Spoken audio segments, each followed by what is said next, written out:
Welcome, Goddess Babes, where nails and stories collide.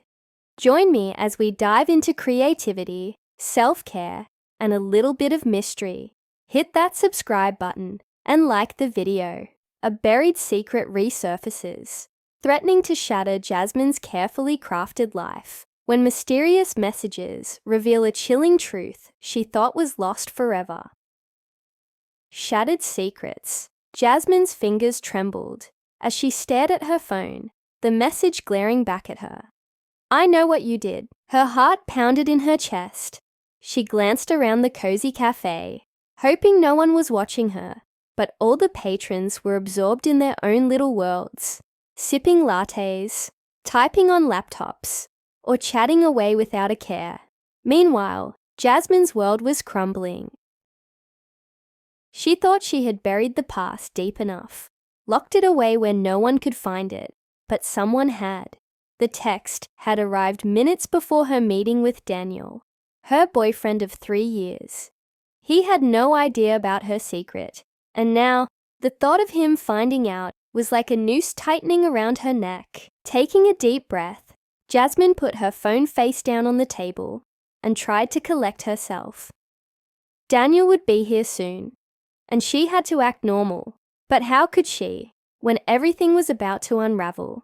The sound of the door chime made her look up. There he was, Daniel, with his easy smile and confident stride. He waved at her from across and for a moment, Jasmine felt a flicker of hope. Maybe this was just a cruel prank, a hoax. Maybe no one really knew. She plastered on a smile, hoping it looked convincing. "Hey, babe," Daniel said, sitting across from her. He leaned in for a kiss, and Jasmine obliged, but her mind was miles away. "You okay?" he asked, sensing her unease. "Yeah, just tired," she replied, taking a sip of her coffee to avoid eye contact. But even as she tried to push the fear aside, the phone buzzed again. Jasmine's stomach dropped. "What's going on? You seem off," Daniel said, his eyes narrowing as he watched her. Jasmine hesitated. She could feel the walls closing in. Lying had always come easy to her, but this was different. If she made one wrong move, she could lose everything. Before she could respond, her phone buzzed once more. Daniel's curiosity was piqued, and before Jasmine could stop him, he grabbed the phone. His expression darkened as he read the message. "Tick-tock, Jasmine. Time's running out." Daniel looked at her, his face a mixture of confusion and suspicion. "What the hell is this?" Jasmine's breath caught in her throat. This was it. She was about to lose him, and worse, she was about to lose her carefully constructed life. "I can explain," she stammered, trying to come up with a story that would sound even remotely believable. But her mind went blank. Daniel's face hardened. "Explain what? Who's sending these messages?" Jasmine opened her mouth to respond, but before she could, another text arrived. This time, the message came with a photo, a picture of a body. Jasmine gasped. Daniel's face went pale as he stared at the image.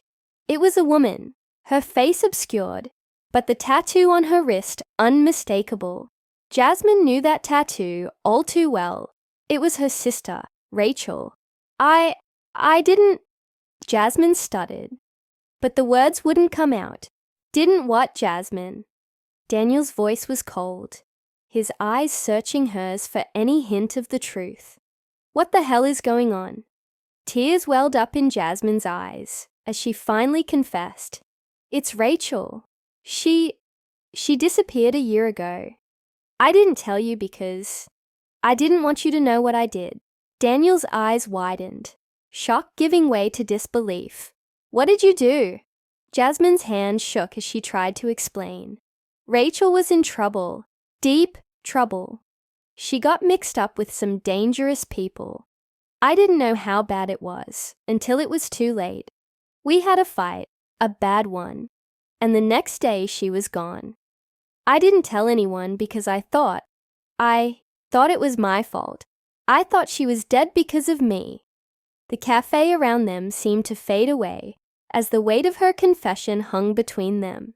Daniel was silent, processing everything she had said. Then, he asked the question she had been dreading. "Who's sending these messages?" "I don't know," Jasmine whispered, her voice barely audible. "But whoever it is, they know what happened to Rachel." Daniel leaned back in his chair, running a hand through his hair. "We need to go to the police." "No," Jasmine said, her voice rising in panic. "You don't understand. If we go to the police, they'll think I'm involved. I can't risk it. I can't." But before she could finish, her phone buzzed again. This time, the message, "Meet me at the old train station tonight, alone, or everyone finds out the truth." Daniel grabbed the phone, his jaw clenched. "We're not doing this alone. I'm coming with you." Jasmine shook her head. "No, you can't. If they see you—" "I don't care," Daniel snapped. "I'm not letting you walk into a trap." As the evening wore on, Jasmine and Daniel found themselves at the dilapidated old train station on the outskirts of town. The air was thick with tension as they waited, hearts pounding in unison. A figure stepped out of the shadows, and Jasmine's breath hitched.